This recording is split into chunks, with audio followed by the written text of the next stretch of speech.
Di kampung saya ada arisan korban, anggotanya 21 orang. Tiap tahun dikopiok 7 orang untuk beli 1 ekor sapi. Jadi lunasnya 3 tahun. Hukumnya bagaimana, Ustaz? Boleh, boleh saja, yang penting tidak ada unsur ribanya. Tiap tahun kopiok 7, berarti iuran sapi 7. Tahun depan 7 lagi, tahun depan 7 lagi. Sah-sah saja itu. Boleh saja. Itu kan hanya teknis saja. Yang penting tidak riba arisannya dan tidak lebih dari 7. Boleh itu. Ada lagi?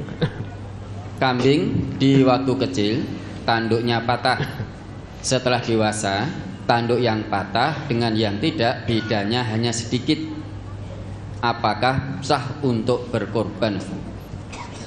Ceto ndak patahnya, hilangnya itu ceto tidak. Kan ada larangan itu ya. Berkorban dengan hewan korban yang tanduk atau kupingnya hilang separuh atau hilang semua atau sebagian. Ya mau kacai sidik, asal tanduk itu memang kambing itu memang jenisnya bertanduk. Lah kok tiba-tiba kecil tanduknya patah, tukul meneh. Dengan tanduk aslinya kaceknya sedikit, tidak separuh, tapi kacek sedikit. Lah apakah sah untuk korban? Ya, kalau memang jelas bedanya, dia tidak dari lahir seperti itu, karena waktu kecil dia patah tanduknya terus tukul lagi meski tidak sempurna. Kalau memang jelas ketidaksempurnaan itu meski kaceknya hanya sidik, ya cari kambing lain yang memang tidak hilang tanduknya. Banyak yang tidak hilang tanduknya, cari dulu, maksimal dulu. Kalau memang sudah tidak ada betul-betul tidak ada, ya baru tidak apa-apa korban dengan kambing itu. Tapi insya Allah ada kalau mau berusaha nyari. Ada lagi? Mohon dijelaskan terkait Idul Adha yang jatuh pada hari Jumat. Apakah bila sudah mengerjakan sholat Idul Adha boleh tidak mengerjakan sholat Jumat? Dan apakah harus mengerjakan sholat zuhur, Ustaz? Gimana? Kok Jumat kok jadi zuhur piye to ki? Coba itu ya, Nabi kita pernah bersabda ya.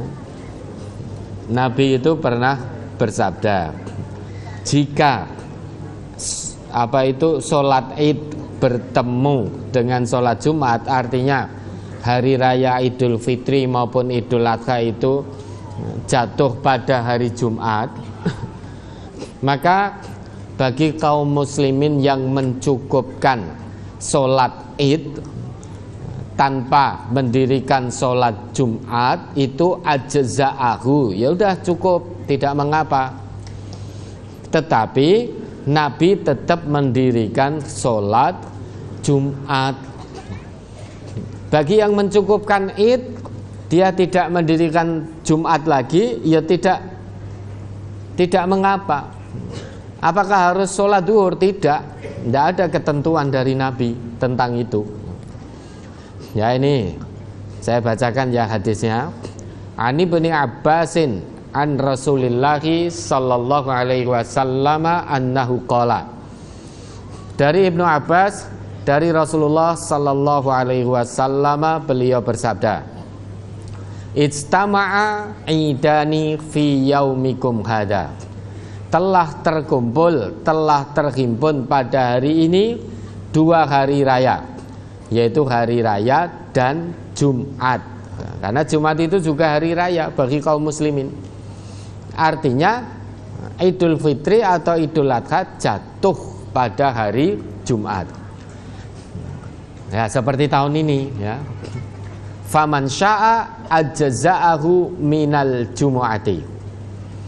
Maka barang siapa yang mau, artinya diberi izin oleh Nabi, keringanan oleh Nabi, rukhsah oleh Nabi, cukuplah sholat ini buat dia. Tidak perlu lagi sholat Jum'ah.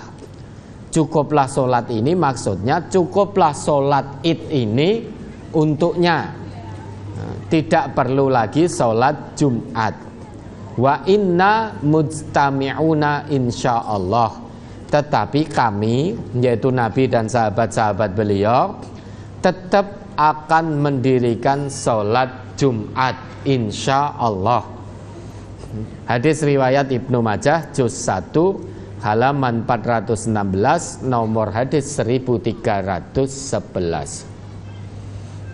Bagi yang mencukupkan sholat id saja tanpa mendirikan sholat Jumat, tidak mengapa. Itu sabda Nabi begitu. Tapi bagi yang ingin mengikuti Nabi dan para sahabat beliau dan para sahabat tetap mendirikan Jumat. Paginya sholat id, lah nanti kalau sudah masuk waktu Jumat, beliau dan sahabat mendirikan sholat Jumat. Tapi bagi kaum muslimin yang mencukupkan sholat id saja, tidak mendirikan Jumat, tidak mengapa. Dan tidak ada ketentuan sholat zuhur, sehingga cukup sholat id. Lah kalau Bapak Ibu tanya, lah terus kita bagaimana? Kalau kami pribadi, insya Allah tetap akan mendirikan sholat Jumat. Ya, ada lagi? Yang tetap menjalankan sholat Jumat, apa juga wajib khutbahnya, Ustaz? Iya toh? Ini ada. Iya, kalau mendirikan sholat Jumat, dirikan secara berjamaah, dengarkan khutbah dengan baik, gitu loh. Kecuali bagi 4 yang dikecualikan Nabi dalam sabda beliau itu.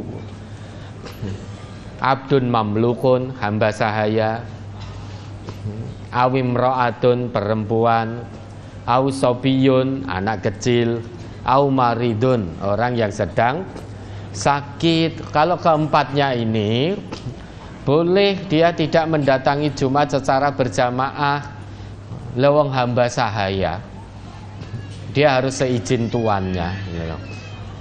Budak, ingat loh ya, ini budak, bukan pekerja, bukan karyawan, budak itu loh.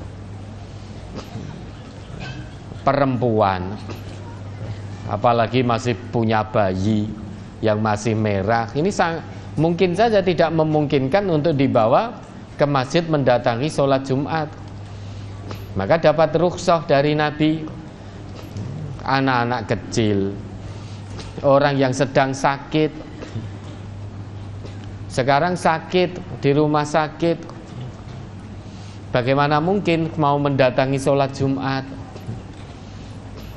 Atau sakit di rumah, tapi sakitnya ya lumayan berat, mungkin jalan sempoyongan, untuk berdiri gemetar dan lain sebagainya. Itu bagaimana mungkin mendatangi sholat Jumat secara berjamaah untuk mendengarkan khutbah? Maka bagi keempat yang dikecualikan oleh Nabi dalam sabda beliau itu, boleh sholat di tempatnya sendirian, ya sholat Jumat 2 rakaat. Ya kalau sendirian ya berarti tidak perlu ada khutbah.